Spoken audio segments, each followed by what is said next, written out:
Section 1. Hey guys, tonight we ride into the heart of the Central Asian steppe, where the wind never stops whispering and horses outnumber people by a long shot. You're bundled in layered felt, your thighs ache from the day-long trot, and there's a faint smell of boiled mutton lingering in the air. Out here, under this endless bowl of stars, you're not just a traveler. You're a guest of a people who've shaped empires with hospitality and fermented horse milk. Which, by the way, you're absolutely going to be drinking. A lot. The grass brushes your calves as you dismount, legs wobbling like a newborn foal. Around you, rolling hills, shaggy ponies, and a handful of round, white tents, jares, each puffing soft clouds of smoke like dozing dragons. You're expected. Somewhere inside one of those yurts is a man with a thick mustache, a warm smile, and a keen interest in whether you're worth listening to. You probably won't survive this if you forget to bow low, accept the drink, or, heaven forbid, step on the threshold. So, before you get comfortable, take a moment to like the video and subscribe, but only if you genuinely enjoy what I do here. And if you're tuning in from somewhere strange or sleepy, drop your location and local time in the comments. I always love to see where my fellow night travelers are listening from. Now, dim the lights, maybe turn on a fan for that soft background hum, and let's ease into tonight's journey together. The pony that brought you here snorts behind you, possibly judging your posture. A boy no older than 9 trots over, takes the reins without a word, and disappears into the tall grass. There's no welcome sign, no fanfare, just the slow, steady rhythm of hoofbeats fading into the dusk and a wooden bowl being thrust into your hands. You're already being offered kumis, fermented mare's milk.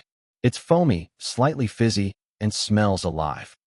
You take a sip, and your entire mouth puckers like it's been sucker-punched by a lemon and a goat at the same time.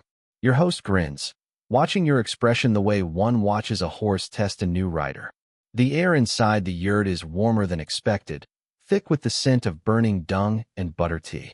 A cat the size of a small loaf stretches from under the central altar and blinks at you as you duck inside. The floor is layered in woven rugs that tell stories and symbols. Eagles, mountains, coiled dragons. All tales you'll hear only if the old woman stirring the pot by the stove decides you're interesting enough. Historians still argue whether the Mongol gift economy was a form of proto-diplomacy or simply a practical way to not get poisoned by strangers. But one thing is certain, kumis was never just a drink. It was an offering, a test, a rite of passage. You drink, you belong. You hesitate, you might be on the next goat out of here. Your host motions to the left, your place. Not the head of the tent, and definitely not near the stove, which is reserved for elders and ancestors. You settle in, careful not to show the soles of your feet or point them toward the fire. That's considered rude here. Ruder, in fact, than arriving late or talking politics too soon. A bowl of dried curds is pushed your way, hardtack that feels like chewing on a fossilized moon rock. You pretend to nibble while your eyes adjust to the lamplight, and you start cataloging faces. The woman with the beadwork hat? Political wife number 2.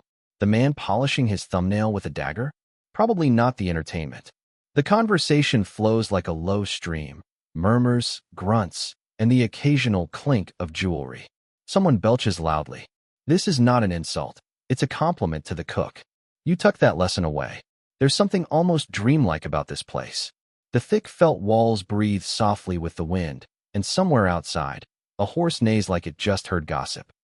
Your cup is refilled without warning, and now you're deep in the second round of kumis diplomacy. Your host leans forward, eyes sparkling, and begins to speak. You understand none of the words, but the cadence tells you everything. Welcome, stranger. Let's see what kind of soul you carry. Just as you begin to relax, the door flap slaps open. A child tumbles and laughing, chased by a goose. Yes, a goose. No one moves. Apparently, the goose has seniority. One of the elder men, perhaps sensing your confusion, leans in and whispers, through a translator, naturally, that the goose is sacred. Once, it bit a thief who tried to sneak into camp, and ever since it's been treated like a 4-legged guardian. You nod solemnly. Stranger things have guarded empires. There's a tapestry above the altar depicting a tree with 7 roots and 9 branches. It's the world tree, your translator murmurs. Every yurt is a miniature cosmos. Top is sky, Bottom is earth, center is man. You sit at the edge of the world, but not beyond it. Yet, another bowl, another toast. This one is to Genghis Khan, not the bloodthirsty warlord of your textbooks, but the father of laws, the shepherd of the land, the man who knew how to drink horse milk without wincing. A controversial image, but the Mongols see history in curves, not corners. You make a silent vow not to trip over anything on your way out, because one wrong step could offend not just your hosts, but their ancestors, their goats, and their goose. Section 2. Your mouth still tingles from that second bowl of kumis, and just as you're thinking you might be allowed to quietly fade into a corner and breathe through your nose again, your host gestures toward a tall, narrow table beside the stove. On it sits an ornate, silver pitcher, dinted with age and polished to a dull sheen. A cloth embroidered with horses wraps its base, and beside it, 3 shallow bowls await. This is not just a beverage break. This is protocol. You're watching the warm-up act to diplomacy, Mongol style. The pitcher is lifted reverently, not by the host, but by a boy in ceremonial robes, maybe 12 years old, maybe just small for his age. His hair is neatly braided, and his movements are deliberate. This is his moment.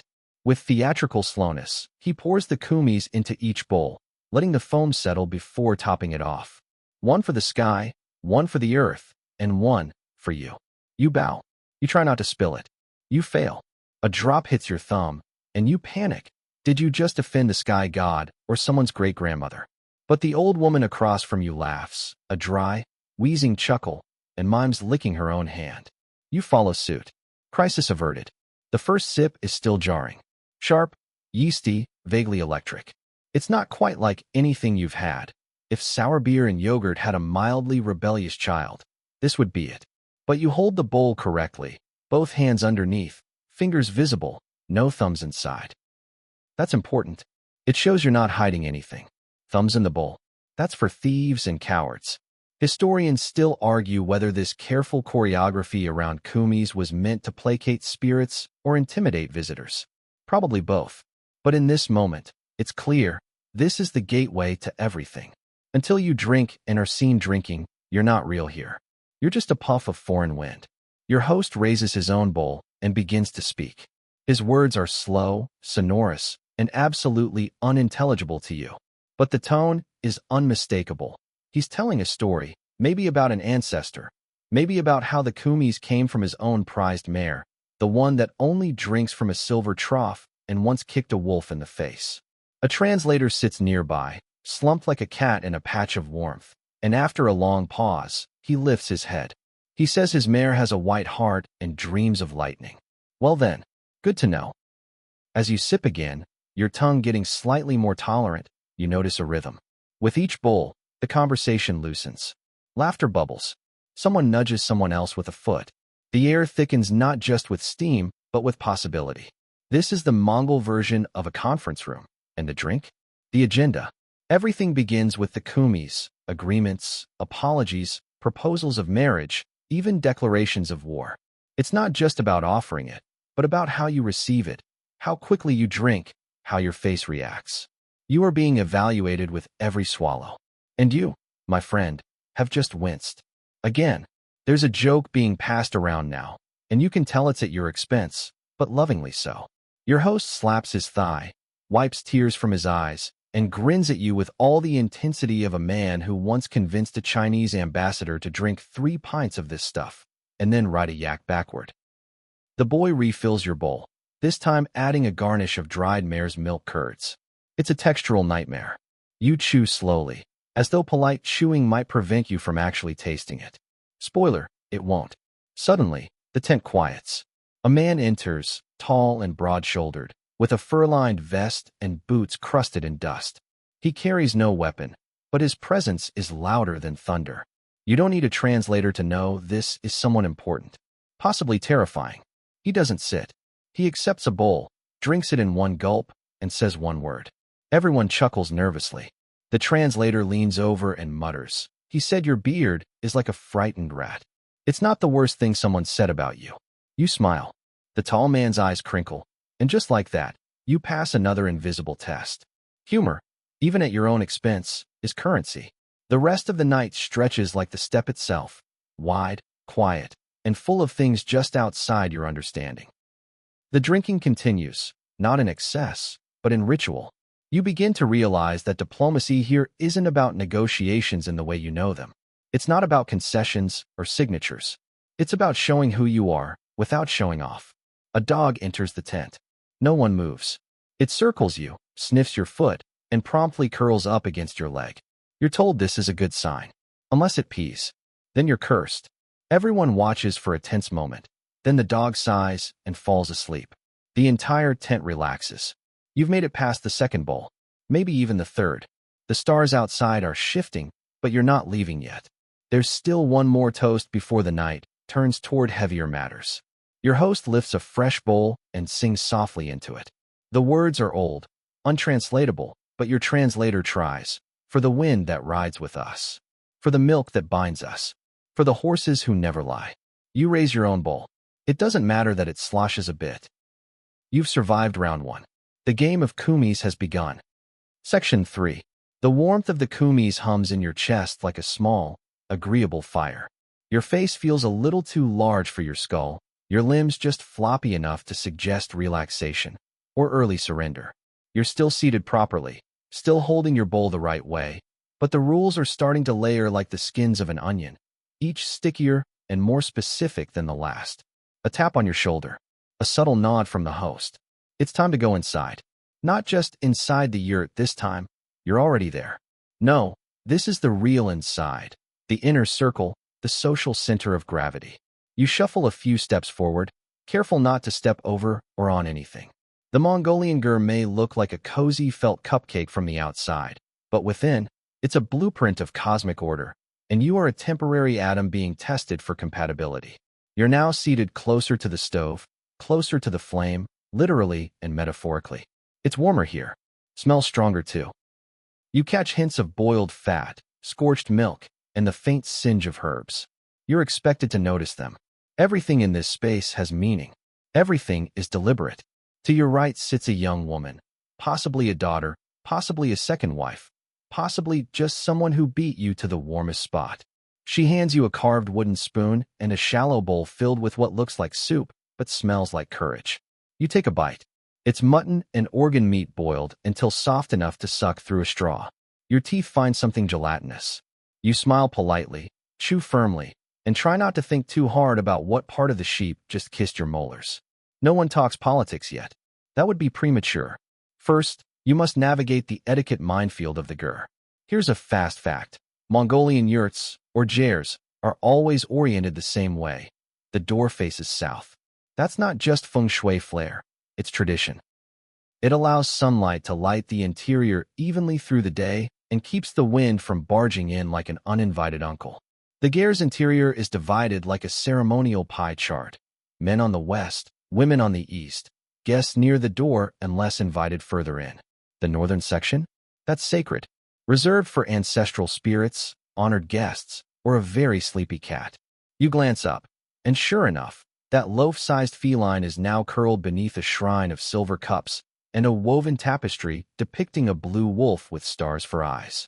Historians still argue whether the wolf in these yurts represents a spiritual ancestor of the Mongol clans or is just a really cool design that went viral sometime in the 13th century. Either way, don't touch it. You try shifting your weight to adjust your numb legs, but accidentally graze a nearby saddlebag. For pairs of eyes instantly lock on you. The translator mutters, "That's where the fermented yogurt is." Very sacred, also very smelly. A child scurries over and places a small table in front of you.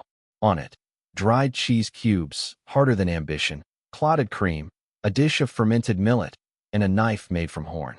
You're being offered not just food, but a test of literacy, in the unspoken language of how things are done. You take the knife, cut the cheese with slow reverence, and offer a piece to your host before touching your own. This is the correct move.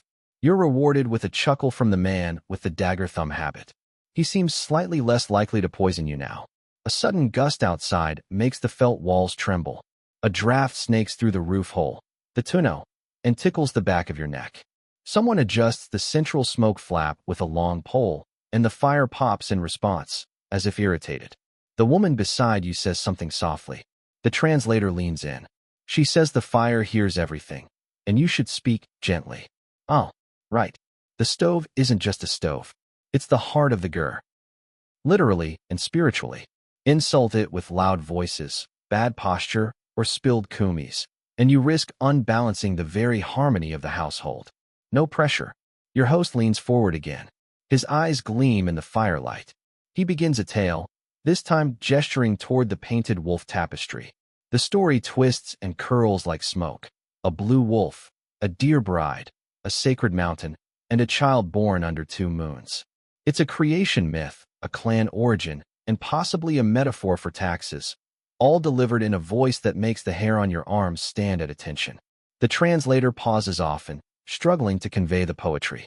He says, the wolf chose the mountain because it was the only place the wind couldn't lie. Then a pause. Or maybe, the wind couldn't hide. He wasn't sure. Language is tricky. Outside, the wind howls, as if offering its opinion. You notice, too, that no one ever points in the GR. They gesture with flat hands, elbows tucked. Pointing is aggressive. You file that away for later, along with the growing list of things not to do unless you want to be turned into soup. Another bowl is passed. This time it's not kumis. It's Airag, also fermented mare's milk, but prepared differently. More pungent, more powerful. You sip and feel it trickle into the nooks of your brain you didn't know were awake. The host laughs and pats his stomach. He says it makes your thoughts soft, like summer grass. The translator relays. You're starting to see what he means. The fire crackles, shadows dance, and the etiquette lessons continue, even when no one is speaking. You cross your legs, then uncross them when you notice the child mimicking your posture, watching to see if it's allowed. You place your hands palm up. A woman across the room nods, almost imperceptibly. You're learning, slowly, to exist within this small, woolen universe. By the time someone starts playing a 2-stringed instrument near the stove, it sounds like wind passing through bone. You've nearly forgotten the outside world. The gur holds you now. Smells, stories, warmth, etiquette, and all. Section 4. Your knees crack as you shift again, politely, of course, never stretching your legs toward the stove. You're no fool. Not anymore. You've made it through the kumi's gauntlet and survived a bowl of what may have once been sheep's spine. You're adjusting. Assimilating, even. But now the seating begins to matter. Your host gestures toward you. Just a slight motion of the chin, and you're invited to shift even further into the gear's warm heart. A place of significance. You shuffle over, careful not to trip, to point, or to breathe with too much ambition. You're now sitting just southeast of the stove, a location that means something. What, exactly, isn't entirely clear. But people are watching. Mongolian yurts operate on invisible architecture, an order not based on wealth or status, but on the cosmos, age, gender, and, sometimes, the mood of the head grandmother. The north side, farthest from the door, is the most sacred. That's where the family altar lives, where weapons are stored, and where guests of honor are seated, if they're deemed trustworthy. It's also where that cat still sleeps like a minor deity on a throne of yak wool. You're now in this semi-trusted but still being evaluated zone, which, frankly, is better than the suspicious near stranger who might step on the wrong thing, zone you were in earlier. Progress. Your host's wife, or maybe his sister, or maybe both, let's not get into that, leans in and places a small wooden tray before you. On it are 2 tiny cups of milk tea, one with a dab of butter floating on top like a beige iceberg, and a single strip of fried dough that looks like it survived a small house fire. The tray is angled carefully, not toward the north, not toward the east, but precisely at you. You're being observed. This is another test, subtle as breath. Where will you place the empty cup? Will you pass the fried dough back or finish it? How much will you sip, and will your pinky float? You do what you've been doing best all evening. You guess. You sip, smile, sip again, and place the empty cup gently back on the tray. No clinking. You nibble half the dough and offer the rest back with both hands. There's a small sound, almost a grunt, that might be approval. Or indigestion. It's hard to tell in this lighting. Historians still argue whether these rules of movement and seating were based purely on animist beliefs, or if they emerged from centuries of diplomatic theater perfected by a nomadic empire that rarely built walls, but always knew exactly where to sit. You glance again toward the northern altar. The flickering light reveals more detail now. A bundle of arrows, a swatch of horse mane, what looks like a gilded ankle bone, and an icon of a blue sky painted on silk. Symbols of strength, journey, and spirit. You nod respectfully, unsure if you're supposed to, but it feels right. The cat blinks once. You're probably fine. Now someone else enters the GR. An older man with wiry eyebrows, a voice like sand over stone, and a gait that suggests he hasn't bent his knees since the reign of Ogdi Khan. He doesn't sit immediately. Instead, he stands behind you. Not in a threatening way, but in a way that makes you very aware of your spine. He mumbles a few words. Your translator perks up. He says your posture shows that your father must have been a good rider. You're not entirely sure if that's a compliment, a challenge, or just a joke about how stiff you look. You nod anyway. The old man grins. He settles in at the northern end. You make room, not because he asks, but because your instincts scream that this is a man whose toenails outrank your passport. This is how power operates here, not through proclamations, but through position. Who sits where, how they sit, how long they're allowed to sit. All of it speaks louder than titles. You remember the kid from earlier, the ceremonial cup pourer. Even he had a designated space, just left of the entrance, equidistant from the fire and the door. He was a minor official in a world made of felt and fermented dairy. The stories begin again, this time shorter, sharper. Anecdotes about a fox who tricked a Khan, a herder who tied his enemy's boots together in the night, a warrior who saw his reflection in a frozen lake and refused to blink for an hour, lest he miss a vision. You laugh when it seems appropriate. You furrow your brow on cue. And all the while, you inch subtly closer to the stove, not out of arrogance, but because you're being allowed to. You notice another guest has quietly moved further to the side, giving you that inch. That, too, is a statement. Someone refills your tea. This time, it's saltire, almost broth-like. You don't wince. You're getting good at this. The host reaches behind him and retrieves a small carved box. He opens it slowly. Inside, a thin braid of horsehair, a few polished stones, and what appears to be a single golden earring. He lays them out between you. You're unsure what to do. Your translator whispers. He says these are tokens of memory. Pick one to borrow while you're here. You stare at the objects. Each carries weight, history, probably a curse or two. You choose the stone, black with a white streak, smooth as silk. You bow slightly, cupping it in your palm. The host nods. You chose patience, the translator says. Or maybe bad luck. The words are similar. You chuckle softly. The cat twitches an ear in agreement. Seating here isn't just about proximity. It's a map of who you are becoming. As you shift, so does their opinion of you. You're no longer at the edges. You're near the fire, near the center. You place the stone in your pocket. It's warmer than it should be. Section 5. You rise to stretch, slightly, cautiously, and remember, the threshold. You freeze mid-step, foot hovering just inches from the low wooden lip of the yurt's doorway. It's dark, narrow, and easily overlooked. But it might be the most sacred strip of wood in the entire Mongolian cosmos. You withdraw your foot. Good instinct. Very good. The threshold is more than a piece of architecture. It's a line between realms, between the chaos of the outside world and the ordered spirit of the jar stepping directly on it. That's like putting your feet on someone's grandmother's face. You don't do it. You step over the threshold, not on it, and find yourself back outside under a black velvet sky, speckled with stars that look unervingly sharp. The wind kisses your face like an ice cube with feelings. You exhale slowly, steam curling from your lips like incense from a sacred burner. There's a fire pit nearby, surrounded by 3 stools and a log that probably used to be a bridge. A young man gestures toward you, inviting you to join them. You settle onto the log. He pours something hot into a wooden cup. It's milk tea again, but smokier now, steeped with herbs that smell vaguely medicinal and deeply suspicious. The conversation here is lighter, looser. There's laughter, teasing, talk of horses that pretend to limp until the saddle's off. Still, etiquette shadows every exchange. You're careful with your hands. You remember to pass things clockwise. You don't toss your tea dregs into the fire, bad omen, and you definitely don't whistle after dark. That, you're told, invites spirits who ask too many questions and never bring snacks. Suddenly, One of the older men from earlier steps out of the yurt and lets out a sharp cha. Not angry, just alerting you. He beckons you with 2 fingers. A summons. Back you go. This time, you bow slightly at the threshold, out of pure paranoia. The others notice. You earn another of those not-quite smiles of approval. Inside, the mood has shifted. It's quieter, more focused. No more snacks, no more jokes about goats who think they're dogs. Now it's serious. But still, no one says why. You're guided to a new spot in the gur, just a little further from the stove than before, but slightly elevated.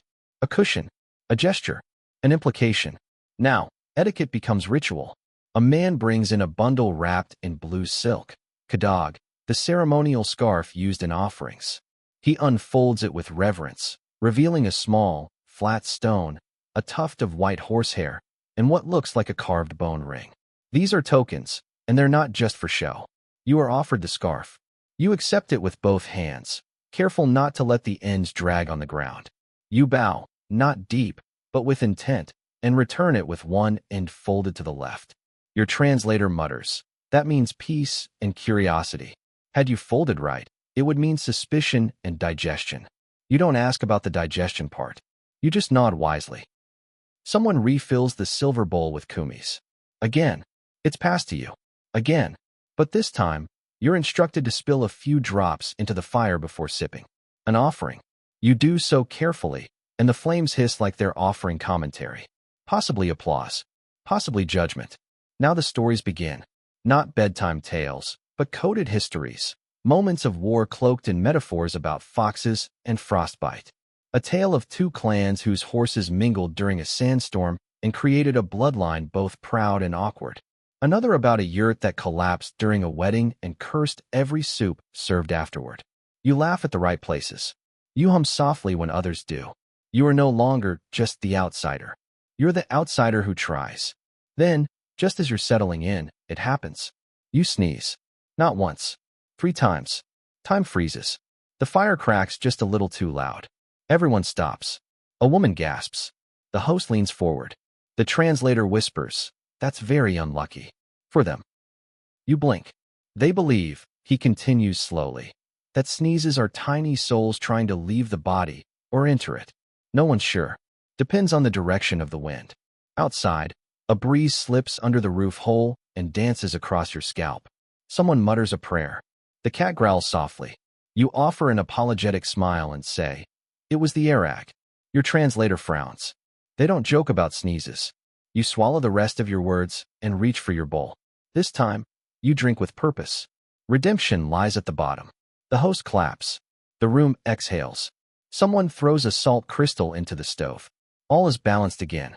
Historians still argue whether these social rituals were crafted as spiritual precautions or simply evolved from centuries of extreme weather and even more extreme house guests.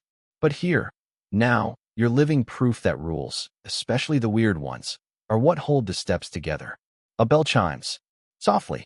It's unclear where it came from. Perhaps the wind. Perhaps the cat. Perhaps time itself. Everyone begins to rise. You rise too. You're pointed toward a sleeping tent. Separate from the gur, smaller, colder. But first, you bow to the altar. You nod to the cat. You step over the threshold. And as you leave, you hear the host say something low and slow. The translator chuckles behind you. He said, "Your soul sneezed, but your manners stayed." That's worth something. Section 6. Morning returns like a quiet suspicion. The wind hasn't stopped all night. Only changed direction, whispering through seams and licking at the flaps of the sleeping tent like a gossipy ant checking for scandal. You're cold, slightly crusty, and one of your legs has clearly joined another tribe during the night. Still, you're alive. That counts. A knock, if you can call a single finger tapping canvas a knock, rouses you. A young girl with cheeks like polished apples peeks in and says something cheerful that sounds like a threat, but is probably good morning. She hands you a basin of warm, smoky water and disappears before you can fumble out a thank you. You splash your face. The water smells faintly of juniper and horse. Not in a bad way. Just honest. Outside, the camp is already buzzing. Literally, in some places. A cluster of flies has chosen the yak butter storage cloth as their personal theme park. Children chase dogs. Dogs chase goats. Goats chase absolutely nothing and look smug about it. But there's something different in the air. A focus. You can feel it in the way people move, more deliberate, more careful. Today is not a regular day. Today, decisions will be made. You're summoned with a wave to the central gur. Yes, the big one again. This time, as you step over the threshold, no one watches your feet. That, oddly, makes you more nervous. Have you passed the test? Or have they just accepted that you're hopeless and decided to move on? Inside, the fire's already roaring. The cat is gone, perhaps on pilgrimage. In its place, a low table has been set with trays of meat. Not dainty, diplomatic meat. No, these are chunks. Stewed, boiled, and unceremoniously hacked lamb and mutton, bones still clinging like exes who didn't get the memo. You are handed a knife. You are not handed a fork. Because there is no fork. Welcome to Mongolian diplomacy phase 2, the meat round. Boiled meat is serious business. This isn't just breakfast. It's a meeting, a negotiation, a stage for decisions. Hands greasy with lamb fat have signed peace accords, arranged weddings, and once decided whether to invade Hungary. Probably not all at once, but still. The host slices a piece of shoulder and offers it to you with the tip of his knife. You accept it with your hands, bow your head slightly, and pretend that the cartilage isn't fighting back. You chew. You nod. You keep chewing. The flavor is rich, fatty, slightly smoky, ancient. Don't speak until someone does, whispers your translator. You nearly choke on a tendon, but manage to look stoically thoughtful instead. The room settles into a slow rhythm. Slice, pass, chew, grunt. Occasionally, someone says something brief, a phrase, a name, a direction, and the others either nod or grunt. You're not sure if the grunts are yes, no, or I need napkins, but they seem to communicate effectively. Then your host speaks. The translator leans in.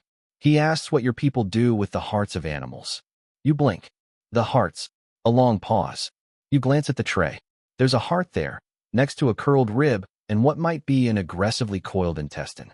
He says some tribes eat them to gain courage. Others bury them. Others leave them for the sky. He wants to know what you do. You pause. Well, you say slowly, we mostly freeze them or fry them. Some people make dog food out of them. The room falls silent. Very silent. Then, one of the elder men lets out a loud, barking laugh. He says, the translator begins, already smiling. You are clever to feed your bravery to your dogs. Laughter breaks out. You've bought yourself some grace. And possibly the secret to not being trampled later. Historians still argue whether meat sharing was a coded form of political alliance, or simply a very messy way of proving you didn't want to kill each other on an empty stomach. But today, in this tent, it feels like both.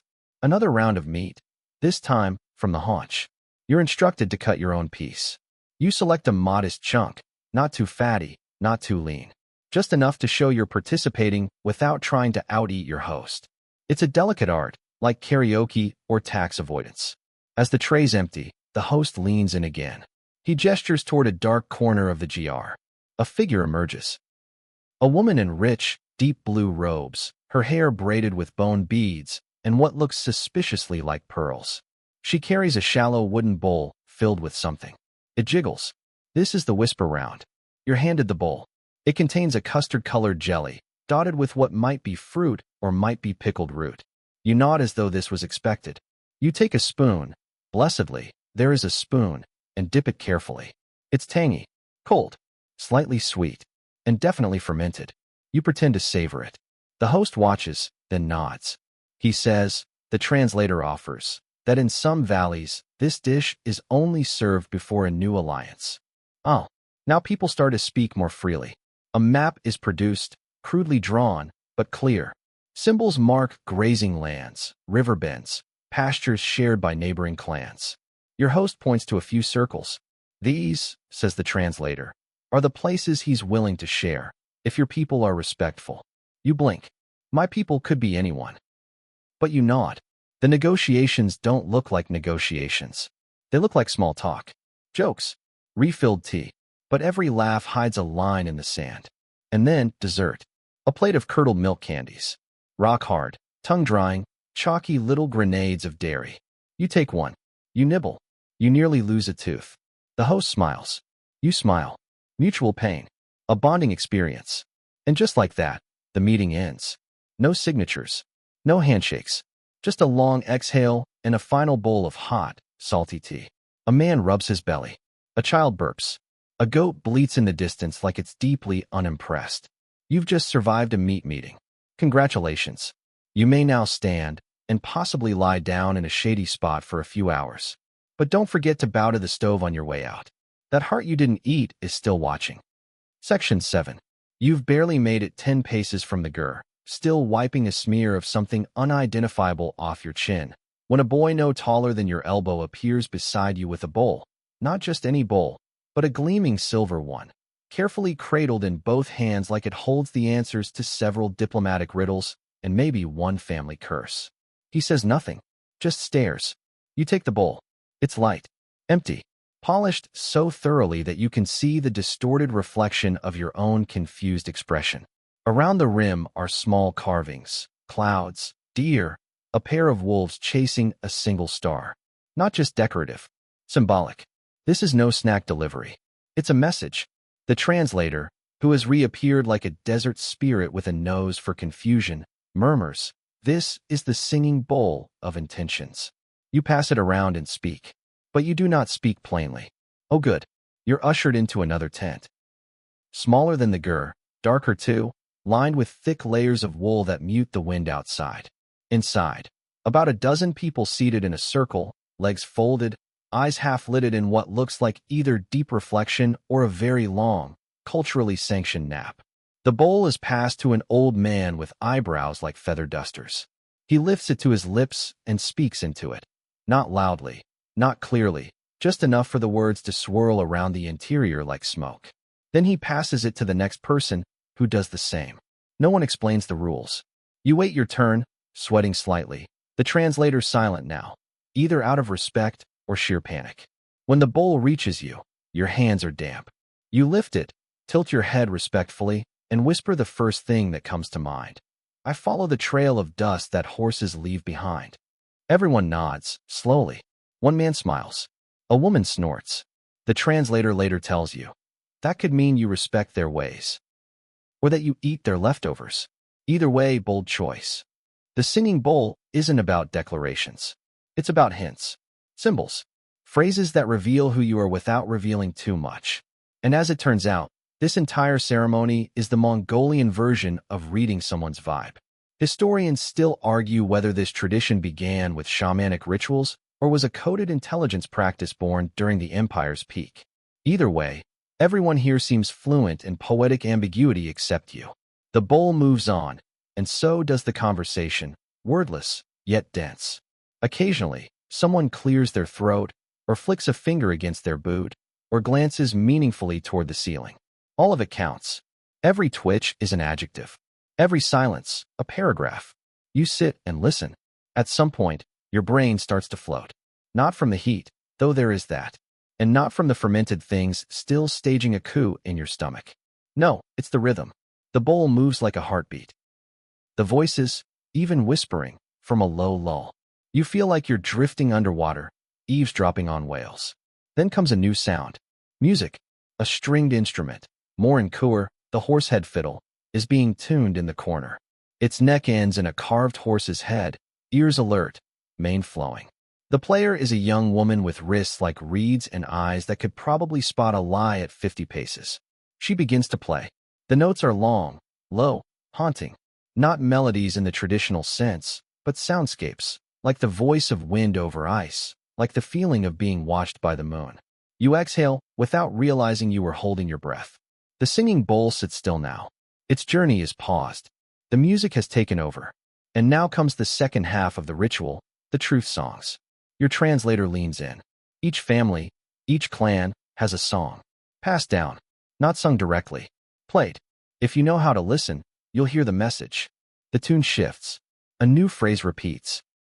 Louder now. 3 rising notes, 1 falling. You feel something tighten in your chest. Not fear. Recognition. You realize, this song is about a promise made at birth. Or maybe a warning. Or both. The musician glances at you mid-note. Just once. You pretend not to notice. Your host speaks again, this time clearly. He says, The translator whispers that you should not speak again until the music ends, not even to yourself. Fair enough. You let the sound wash over you. Each note seems to carry the dust of horses, the breath of grass, the weight of stories too long for words. The air inside the tent becomes heavier, then lighter, then still. Someone, maybe you, starts to cry. Just a little. No one reacts. This is allowed. And then, silence. The last note lingers like smoke. The musician bows her head. The bowl is passed back to your host. He raises it, not to drink, but to tip it slightly, letting the last echo of voices pour invisibly into the earth. The ritual is over. You rise with the rest, slightly unsteady. No one speaks. Outside, the wind has stopped. The camp is still. Even the animals are quieter. The entire world seems to be digesting something profound. You look at the bowl one last time. It glints in the morning light, no longer just a bowl, but a vessel full of whispered promises, veiled insults, and unspoken invitations. Someone pats your shoulder as they pass. You've made it through the ceremony of intentions. You just hope the intention they heard wasn't. I'm not sure if this is diplomacy or a mystical group therapy session, but I'm into it. Section 8. You're walking now, the singing bowl ceremony still humming faintly in your mind. The camp behind you recedes into the landscape, like a mirage folding back into the earth. You carry nothing but a goat-hide flask slung over your shoulder, and inside that flask is not water, not even tea, but kumis again. Slightly sour, slightly fizzy. Very important. You're not being sent away. You're being sent somewhere. 2 riders flank you, silent except for the occasional grunt when their horses get ambitious about sniffing bushes. The translator rides ahead, leaving you in your thoughts, which are a strange stew of fermented milk, metaphors, and lingering musical notes. Apparently, you've been chosen as a diplomatic courier, not because you're trusted entirely, but because you've lasted this long without stepping on a threshold or vomiting into a ceremonial vessel. So congratulations. You're now the kumi's delivery boy for a very specific, very delicate mission. Bring the flask to a rival camp downriver. Present it with the correct bow. Speak no words unless spoken to, and do not drink from it. Even if you're thirsty, even if it smells better than your current canteen, even if a horse dares you to. Historians still argue whether the practice of delivering horse milk across clan lines was a genuine act of peace or a low-stakes way to test alliances without anyone getting stabbed. But in either case, kumis is never just a beverage. It's a message in a bottle with froth. The journey takes a few hours, through landscapes so vast and silent you can hear your own thoughts echo. Rolling hills, scrubby grass, an eagle riding the wind with the kind of grace that makes you self-conscious about your posture. Your guides don't speak much. One hums occasionally, a tune that sounds suspiciously like yesterday's truth song. The other occasionally clicks at his horse, who appears to be running a personal side quest of trying to eat every possible patch of edible moss. Eventually, you see it, another smaller camp. Fewer horses, 2 flags fluttering in the wind, one bearing a red handprint, the other a stylized yak skull. You are very much in another tribe's territory now. The atmosphere changes immediately. Your escorts stop at a respectful distance, dismount, and wait. You, of course, are expected to go on alone. Because nothing says friendly gesture like sending an unarmed outsider into the middle of a potentially hostile meeting with a jug of warm dairy. You straighten your tunic. You remember not to point. You remember to keep your thumbs outside the bowl if it's offered. You also remember that someone back at the first camp mentioned this rival clan had once fed a visiting envoy bad yogurt as a prank, or a punishment, depending on how well the envoy handled gastrointestinal betrayal. You step over the threshold with the delicacy of a man crossing a sleeping dragon's tail. Inside, it's darker, cooler. Fewer people. One central figure, an older woman with silver-threaded braids, sitting beside a fire that smells faintly of mint and hooves. She looks up. You bow low, holding out the flask with both hands, eyes down. She says nothing. She gestures. You step forward and place the flask before her, careful not to let it touch the altar. You retreat 1 pace. You exhale as subtly as possible. Then you wait. She uncorks the flask, sniffs it, nods. You've passed phase 1.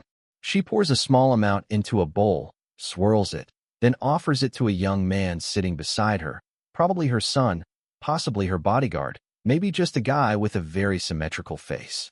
He drinks, doesn't flinch, nods. Phase 2 complete. Then the woman gestures again. A second bowl is produced. This time, you are offered a drink, but not from the flask you brought. This is a bowl from their own stock. Local brew, house vintage. And now comes the tricky part. You must drink it.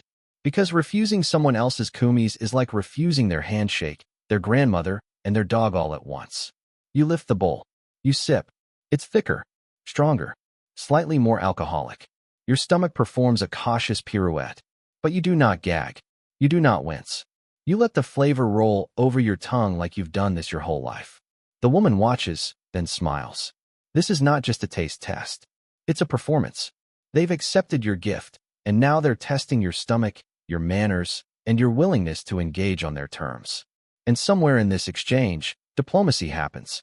Words are still scarce, but a boy is sent out. He returns moments later with a small, hand-woven pouch. It's offered to you with a slight bow. Inside, dried apricots, a few copper coins, and a shard of smooth obsidian. A return gift, the translator murmurs. It means, we acknowledge your arrival. We accept the spirit of the offer, and we have not poisoned you. Good to know. You bow again. The woman nods. And just like that, you are dismissed. No contracts. No grand pronouncements. Just a bowl, a sip, and an unspoken understanding passed silently like clouds above the steppe. You mount your horse again. The translator looks at you and grins. She likes you, he says. Or at least, she doesn't want to set your yurt on fire. Same thing. The ride back feels lighter. Wind at your back. The goat hide flask now empty, but metaphorically very full. You've just witnessed a negotiation without language. A transaction made entirely of milk, patience, and careful bowing. You realize something strange as the camp reappears on the horizon. You don't hate kumis anymore. That might be the most dangerous transformation of all. Section 9. You return just before sunset, the sky stretched in long orange sighs above the hills, and the gur ahead puffing slow trails of smoke like it's breathing after a heavy meal. Your mount snorts as if to say, that went better than expected, and your translator waves lazily, lounging beside the fire pit with the confidence of someone who absolutely did not ride 20 miles on a goat hide diplomacy mission. Word has already arrived. Somehow, no one saw you hand over a scroll, no messengers galloped ahead, but still, everyone knows. The kumis was accepted. You are alive. Your gift pouch is hanging from your belt like a medal, and you are welcomed back with nods, murmured acknowledgments, and a small child handing you a strip of dried mutton with ceremonial nonchalance. You're escorted toward a new tent, not the main gur, not the sleeping hut, but something in between. Rounded walls, heavy flaps, and the faint scent of juniper and boiled sweat. You pause. This is not a place for food. This is the bath tent. Two burly men step aside to let you enter. You catch a glimpse of low benches, steaming rocks, and thick clouds of fragrant mist. Someone inside laughs, a deep, rumbling sound that suggests this is the part where things get weird. You strip without comment, etiquette again. There is no privacy here, but that's the point. In the Mongol worldview, steam equals sincerity, and once the sweat begins to pour, the lies can't hide in your armpits. Historians still argue whether these bath rituals were inspired by Turkic purification rites, or if they simply evolved from practical hygiene after a week of eating only meat and dairy. Either way, they've become an intimate setting for unexpected negotiations. You enter the tent. It's dark and thick with steam. The heat hits you immediately, dense, wet, the kind that creeps into your bones and loosens every thought you were trying to keep secret. The bath is not a pool, but a space. Heated stones in the center. Water ladled onto them, sending plumes into the air. Around the edges, men sit cross-legged on rolled mats, bare-chested, glistening, solemn, and sweaty. And yet, they smile. You sit, awkwardly at first, then more comfortably as the heat begins to do its work. Someone passes you a gourd filled with cool water. You drink. The man next to you, yes, that man with the dagger thumb, leans in and says something in a low, cheerful tone. The translator, barefoot, now, and already pink from the steam, chuckles. He whispers, You are very brave to drink kumis before sweating. Usually, it comes out the same way it went in. You nod, then freeze. A long beat. And then, laughter. The men around you chuckle, slap their knees, tap their chests. You've told no joke, but you've passed another invisible test. You know when to laugh with everyone else. Someone brings in a bowl of juniper branches soaked in water. They begin waving it through the steam, purifying the air. The scent is sharp, clean, forest-like, and oddly calming. A man across from you begins humming. Another joins. Soon, the steam tent is filled with a low, thrumming vibration that seems to shake something loose in your spine. This, apparently, is when the real talking begins. But it's not direct. No one says, "Let's negotiate." Instead, someone tells a story about a cousin who traded 3 camels for a wife and got only 2 camels back. Another tells a tale of a lost herd and a suspiciously lucky neighbor. Each story builds on the next. Each has a moral that could easily be twisted into political commentary or personal complaint. You listen. You offer a story in return, light, ambiguous, about a traveler who mistook a shaman for a shepherd and ended up herding sheep for a week before anyone corrected him. They laugh. Not a belly laugh, but the kind of laugh that says, "We know exactly what you're doing." Someone splashes more water on the stones. The hiss is loud, almost aggressive. The heat doubles. Your skin feels like it's unraveling. It's hard to think, and perhaps that's the idea. Now the old man with feather duster eyebrows speaks. His voice cuts through the steam like a hot knife through yogurt. He doesn't look at you, but every word is aimed in your direction. He says, the translator whispers, that a man who delivers milk is a servant. But a man who delivers milk and returns with stories is a scout. A pause. He says you listened. You watched. You learned. And so now, they will speak clearly. This, it turns out, is the clearing of fog. Not just literal. Symbolic. One of the younger men begins laying out stones in a line. Small, smooth, each marked with a charcoal smear. A map of relationships. Disputes. A diagram of grudges. Your translator gestures subtly. Watch. A story begins. About grazing borders. Shared rivers. A rogue herder. And a marriage that never happened because of a missing dowry goat. Somehow, all of this connects to your visit. You realize something remarkable. You're being used as a catalyst. Not the cause. Not the hero. But the excuse. Because the outsider came, we must now settle this. It's an elegant move. A peaceful move. A deeply human move. Someone claps their hands twice. The bath is over. Everyone rises. Towels appear. Robes are handed out. You step outside into the cooling dusk, steam curling off your back, and feel oddly reborn. Like you've just walked through a cloud and emerged slightly wiser, if significantly sweatier. Someone hands you a bowl of broth. Salty. Warm. Grounding. You drink it without question. Later, you'll learn that bathing with someone in steam is considered a deeper bond than shaking hands or sharing food. The sweat, they say, carries your secrets out and binds your sincerity in. You lie on a mat under the open sky that night, staring up at stars that look like scattered salt on black felt. You've sweat with these people, laughed in their heat, listened through the fog. And tomorrow, the games begin. Section 10. You wake to hooves pounding the earth like war drums muffled in wool. It's not an attack, it's a tournament. Your translator greets you at sunrise with a toothy grin and a cup of something warm and offensively lumpy. You're lucky, he says, gesturing toward a clearing where men in leather vests are stretching like predators. You get to witness the oath wrestling. You blink. The what now? He chuckles. Wrestlers and oaths. It's how we celebrate peace and test whether anyone's still lying. Excellent. The field has been cleared, the grass stomped flat by hooves and sandals. A makeshift ring is marked with ropes woven from horsehair, and banners flap lazily in the morning breeze. One is painted with an eagle. The other, a hand holding a bone. Subtlety is not today's motif. You are led to a viewing mat just beside the ring.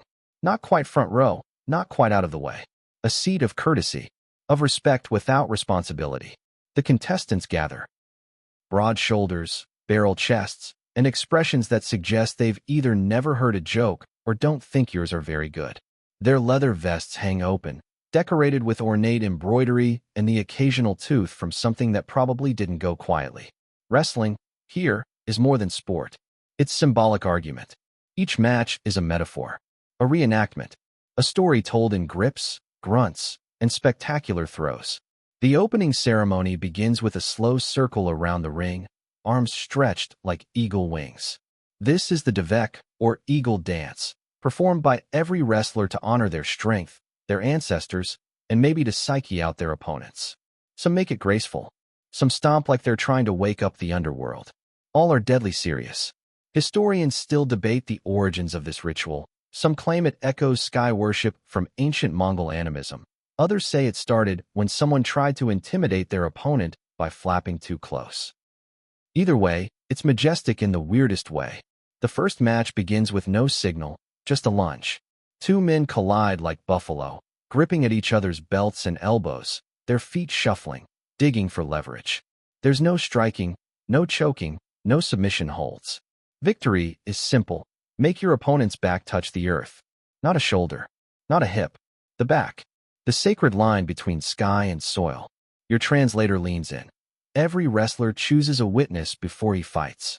If he lies about his intentions later, that witness can challenge him publicly. So, it's like a notary with muscles? Exactly. But louder. The crowd doesn't cheer, they murmur. Approving grunts. Occasional whistles. The audience isn't here to be entertained. They're here to observe truths expressed through body language, timing, and whether someone smirks too soon. The second match is fiercer. One man is much younger, clearly faster. The other is wider than the doorway of a gur and moves like a glacier with opinions. The match takes longer. They're slipping, shouting. At one point, the younger man is lifted off the ground and flung like a sack of bad cheese. The crowd gasps.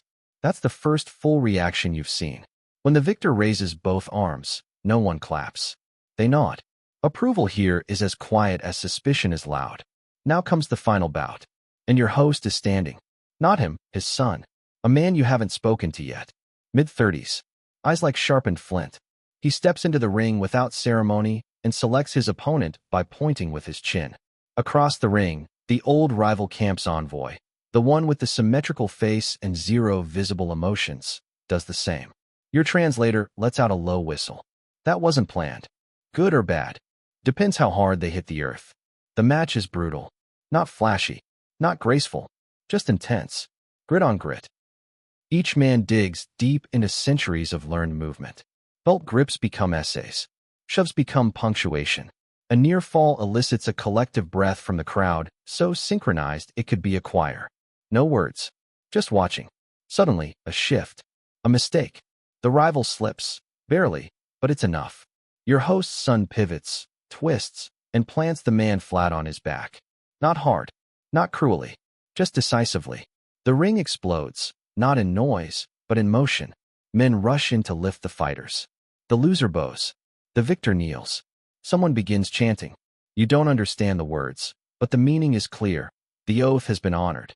Because, you see, before this match, an unspoken agreement was offered between the two families. If the host's son won, the grazing rights would be acknowledged. If he lost, the rival clan would maintain partial access to the river bend. And now, the outcome is visible, unarguable. No one needs a contract. The wrestling match was the contract.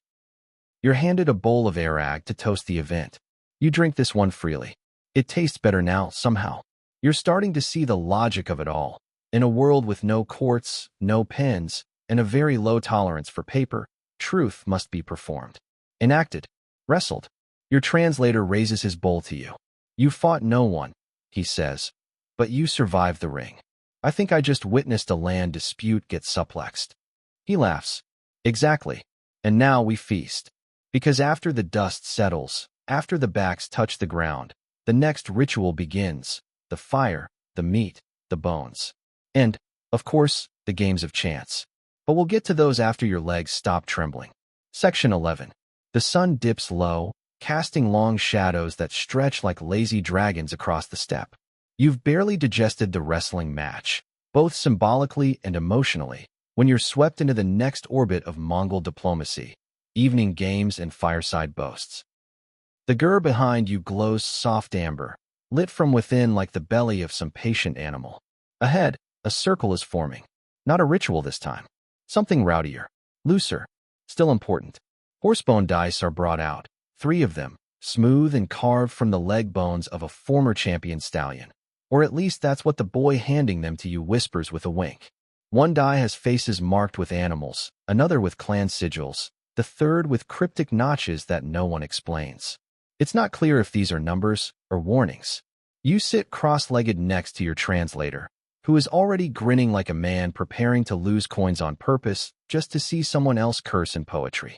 These games, he says, are older than the Empire, played by herders, hunters, and drunk uncles who couldn't stop arm wrestling over sheep. The players gather, men and women, elders and youth. It's not about age. It's about reading the wind, bluffing with your eyebrows, and occasionally knowing which bone has the slightly flatter fox face. Your host joins. His wife too. Even the old woman who hasn't smiled since your arrival sits nearby, eyes gleaming. This is social combat.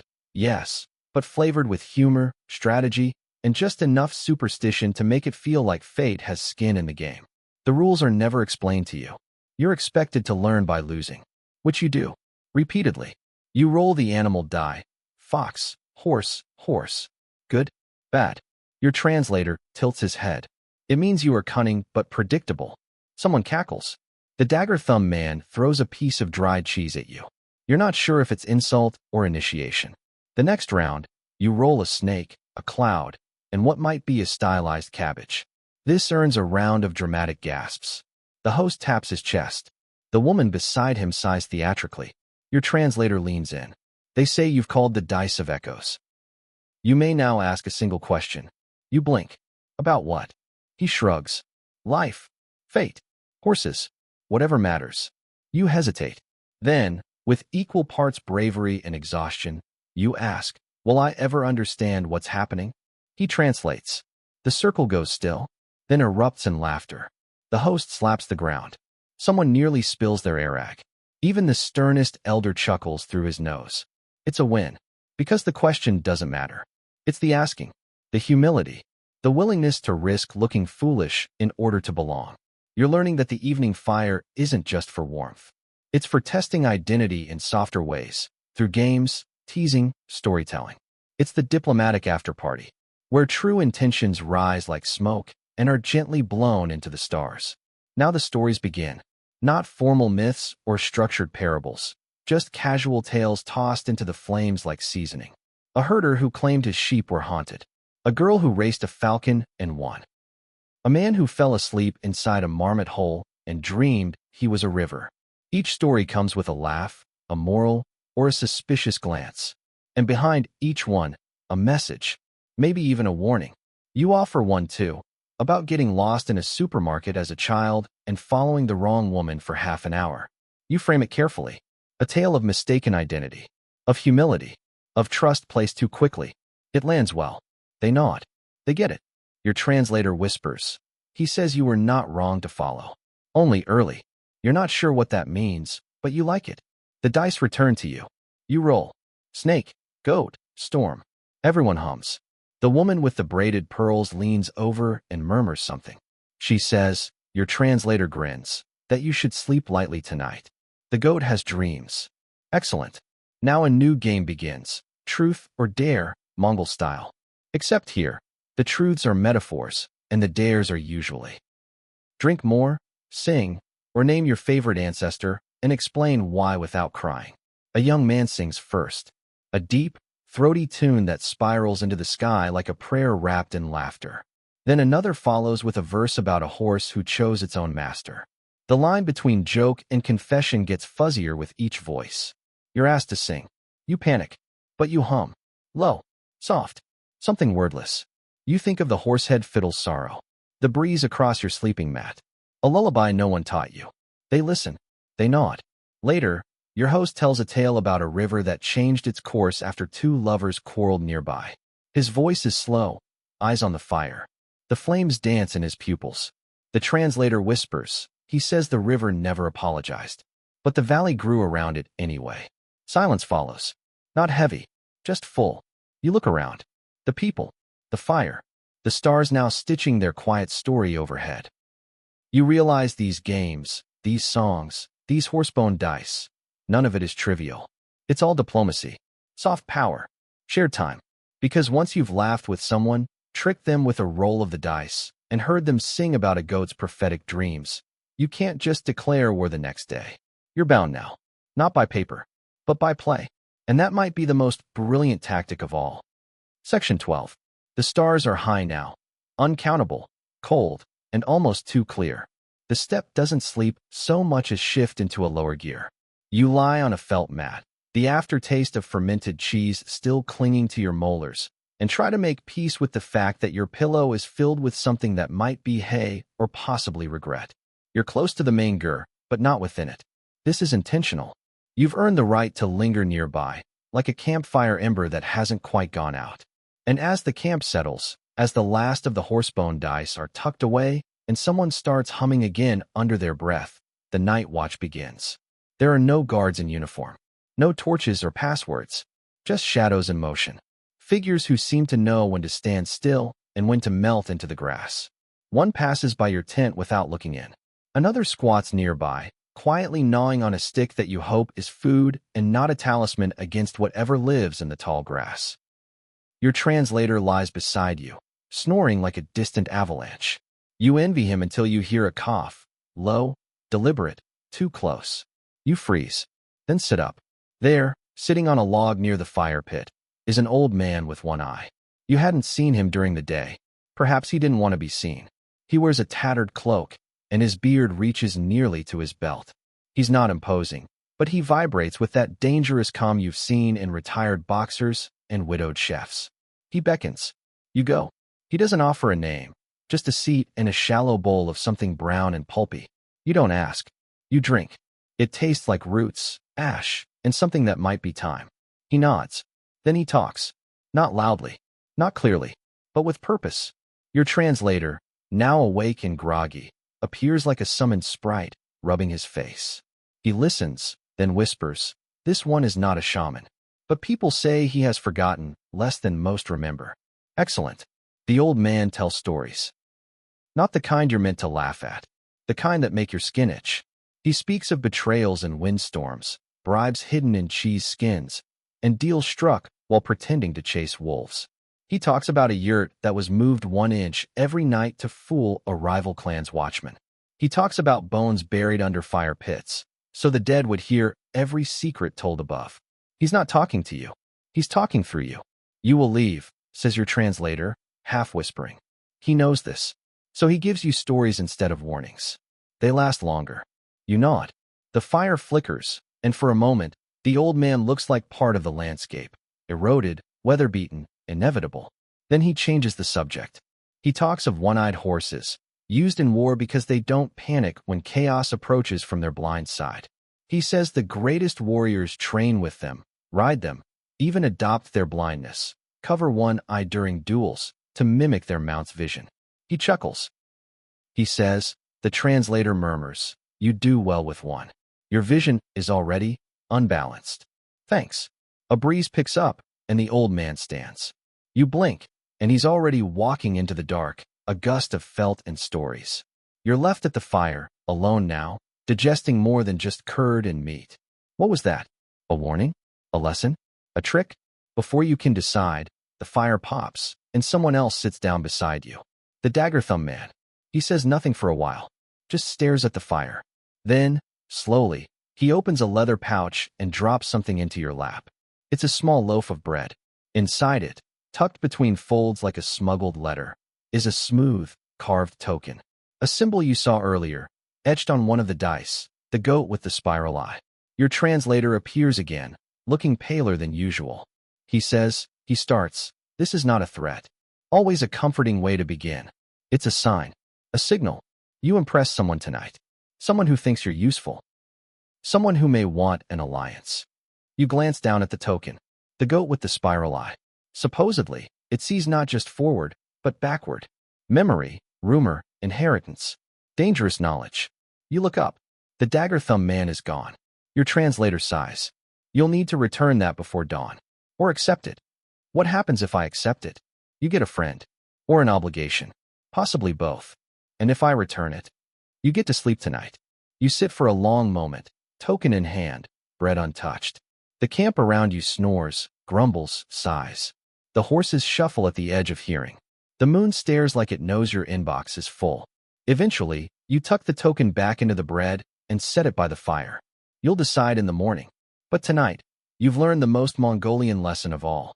Even when the games end, the negotiations never really stop. Section 13. The sun rises without ceremony. No trumpets. No mystical clouds. Just light spilling across the steppe like someone overturned a bowl of gold dust. You're already awake. The token is gone. The bread remains. No note. No good morning. No cackling goat heralding your diplomatic fate. You take that to mean, decision noted. Your translator, chipper in the way only people with fewer secrets can be, hands you a cup of butter tea and raises an eyebrow. You returned it? You nod. Wise. Or cowardly. Probably both. Either way, you're still here. Shall we go find out what that means? You trudge toward the gur, legs sore, head filled with smoke and questions. The day feels quieter, not in the sense of silence, but in the way the grass seems to rustle more thoughtfully. Inside the gur, breakfast is waiting. But this time, it's not just food. It's coated. You sit at your now familiar place. A flatbread, browned to perfection, is already waiting. It smells of ash, grain, and ambition. But underneath, tucked so precisely it must be intentional. You find a folded cloth pouch. You glance around. No one else reacts. You open it. Inside, a pinch of soft white cheese, a single sprig of dried thyme, and a bead of amber threaded on horsehair. Your translator leans in. This is delicate. Great. The cheese is, well, not just cheese. It's old. Very old. Aged from a sacred cow. Usually reserved for midwives or oath takers. And I just found it under my breakfast? Exactly. Paired with thyme, which symbolizes speaking at the right time. And amber, well, amber is for remembering what should be forgotten. You stare at the pouch. This is not breakfast. This is a message, delivered not with words, but with dairy. Historians still argue whether Mongol bribes were always literal, gold, horses, silk, or if these subtler gifts carried equal weight. One side believes the objects were symbolic codes. The other suspects everyone just really liked snacks. Your host enters. He sits. No smile. No nod. Just direct eye contact, the kind that makes you remember every time you lied in grade school. He speaks a single sentence. The translator exhales. He says, if you leave tomorrow, you may leave clean. If you stay, you must ride. Ride. Ride. Outside, you hear the soft snort of horses being saddled. Not for a journey. For trial. You are being offered a chance. Or a trap. Stay, and you enter the next tier. The inner test. You'll ride to the bone field, where decisions are made. Where men prove their intentions not by what they say, but how they sit a saddle. Or, you can leave tomorrow, gracefully, with honor. A guest, not a participant. Your host gestures to the pouch you still hold. He says, the translator continues, if you eat it, he will take it as your yes. You glance again at the cheese. The thyme. The amber. If this were a spy novel, you'd be poisoned by now. But this isn't fiction. This is diplomacy. Mongol style. All food and footsteps and unspoken understanding. You pick up the cheese. You eat it. The host nods. Just once. The gur shifts. Not physically, but energetically. The people inside move differently now. You're no longer being observed. You're being included. Outside, a horse waits. It's a stocky, shaggy beast with an expression that says it knows all your secrets and is only slightly amused. You mount. Poorly. But eventually. The translator rides beside you now, not ahead. The bone field isn't far. But the way there is, symbolic. You nod. Of course it is. You ride through a narrow valley. The grass grows taller here, and rocks jut out like forgotten gods. The air changes, cooler, with a scent of stone and something metallic. You think, iron, or memory. At the edge of a slope, the horses stop on their own. Below, a flat field dotted with bones. Not fresh, not sinister. Arranged. Horns in a spiral. Rib cages in rings. Spines laid like trails across the dirt. Your guide dismounts. So does the host. You follow. This is where old leaders were chosen, the translator explains, and where old betrayals were buried. You step into the bone field. careful not to disturb the arrangements. Each shape means something. A horse skull facing west might be a blessing. A snapped antler pointing east might be a warning. You are told to pick one, not a bone, a path. They watch. You walk slowly, deliberately, past a coiled spine, past a spiral of goat teeth, until you stop at a simple, short line of femurs pointing north. The host nods. Good. Your translator whispers. That one means, I don't want power, but I don't fear it. Accurate. Now the host speaks again, this time longer. Your translator translates with unusual care. He says you have not disrespected their food, their fire, or their horses. You have listened more than you have spoken, and you have passed the invisible tests. You feel something shift, a weight rise. The wind eases. Even the horses seem to settle. Then the host unrolls a small leather scroll. It contains a symbol you don't recognize, 3 interwoven lines, flanked by dots. He says, your translator continues, this is not a contract. It is an invitation. If ever you return, show this. You'll be known. You accept it. The wind lifts. You mount again. And as you ride back toward the camp, the bone field behind you, the dust rises gently, carrying no footprints. Section 14. Back at camp, the mood has shifted. It's quieter now, slower, but not tense. More like the hush before a ceremony, or the breath between stories. You dismount and hand off the reins, not to the boy from before, but to a girl this time. Barefoot, expressionless, clearly more competent than you. Your hands still carry the smell of horse, sweat, and, faintly, the time from this morning's cheese pouch. You half expect someone to usher you to a throne or toss a garland of dried berries around your neck. But no. Instead, you are directed, politely but unmistakably, back to the guest tent. A meal waits. Not a feast. Not a test. Just farewell food. You recognize the setup now. A low table. Slices of dried meat. Porridge flecked with salt and something green. And in the center, a shallow bowl of fermented yogurt. Tangy, white, and wobbling slightly as if in anticipation of drama. This is the bribe course. The translator leans in. They say you are leaving tomorrow. So, gifts arrive now. Small, but meaningful. Some honest. Some with strings. You blink. Gifts. He nods at the table. Some will be tucked under food. Others inside it. They are subtle gestures. You stare at the yogurt, suddenly wary. You begin eating, carefully. Every item is now evidence. Under the third slice of meat, you find a bronze hairpin, elegant, worn. The translator glances. From the musician. She respects your silence. Under the edge of the flatbread, a coin, older than the rest, rubbed almost smooth. That's from the old one-eyed man, your guide mutters. Means he forgives your questions. Tucked inside the yogurt. No, really, is a small carved bead, shaped like a curled horse. You extract it, clean it on a napkin, and raise an eyebrow. Ah, the translator says, blinking slowly. That might be a marriage proposal. You nearly drop your spoon. He snorts. Don't worry. Symbolic, probably. She just means, you're not the worst guest. A new dish is brought out. Bread filled with curds and something crunchy. You've learned now not to trust any bite without interpreting it. Inside, you discover a sliver of green stone, cool and sharp-edged. From arrival, the translator says. It means, we see you now. Don't forget us. You feel like a one-man diplomatic piñata. It's not just about gifts, of course. It's about positioning. Who gave you what? When? How? Some are warm tokens. Some are reminders. Some are seeds. Each item folds you a little further into their network of obligations, alliances, and silent expectations. They've made space for you in their story. Now, they wait to see whether you'll make space for them in yours.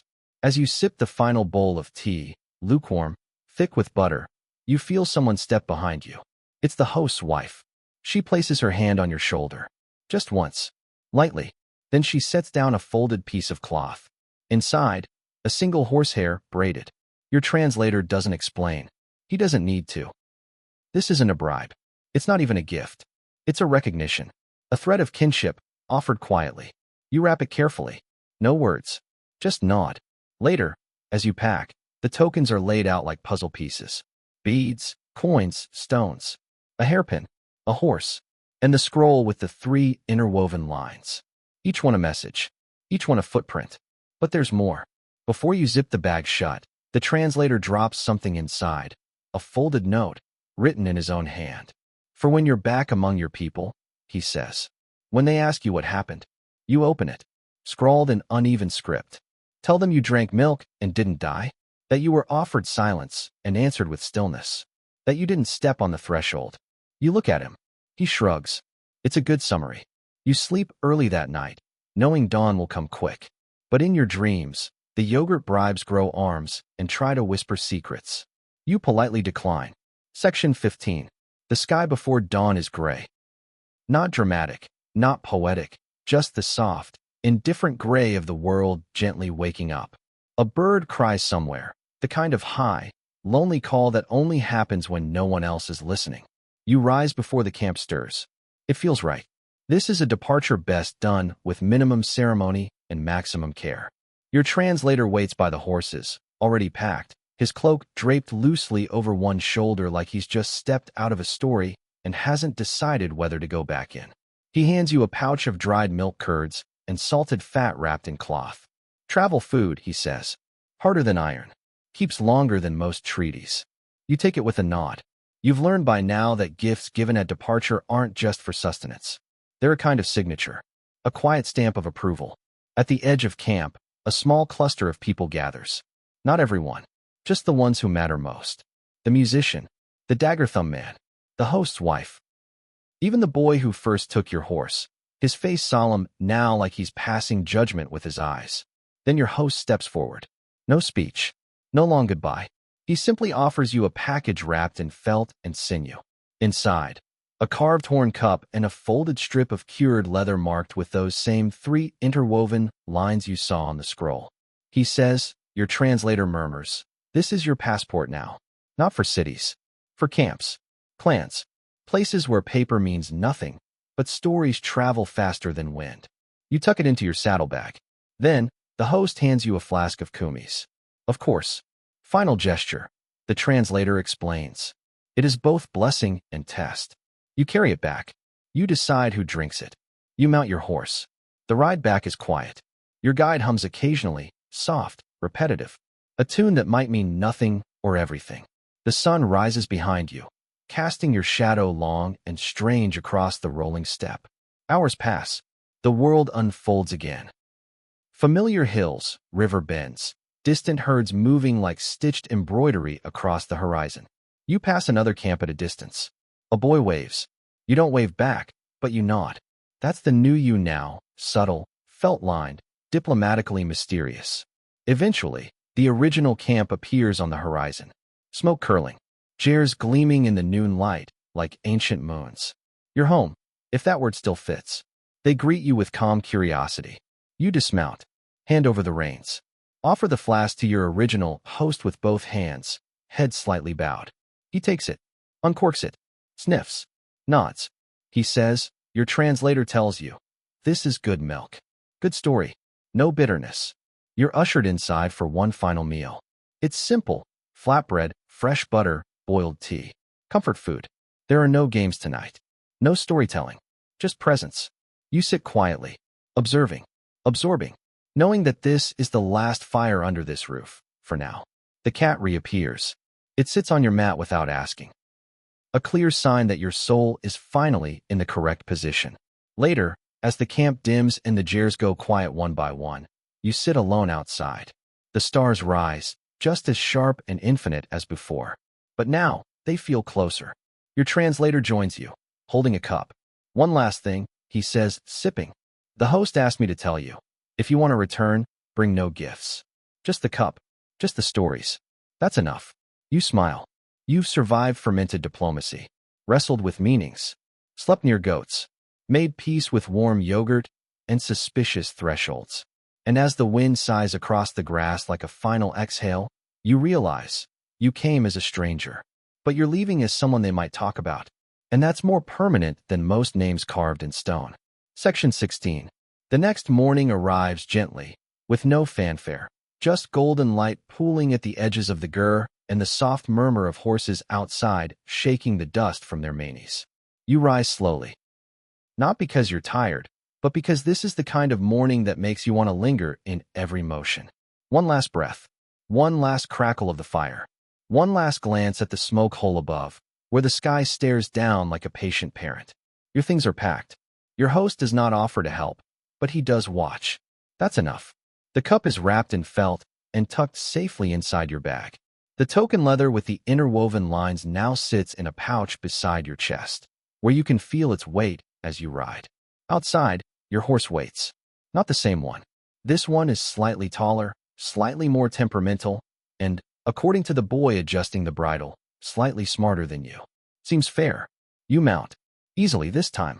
A few of the clan gather near the edge of the camp. They don't wave. They nod, which is louder in its own way.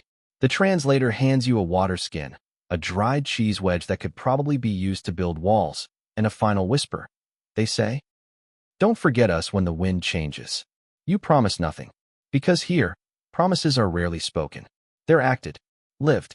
The wind picks up as you ride out.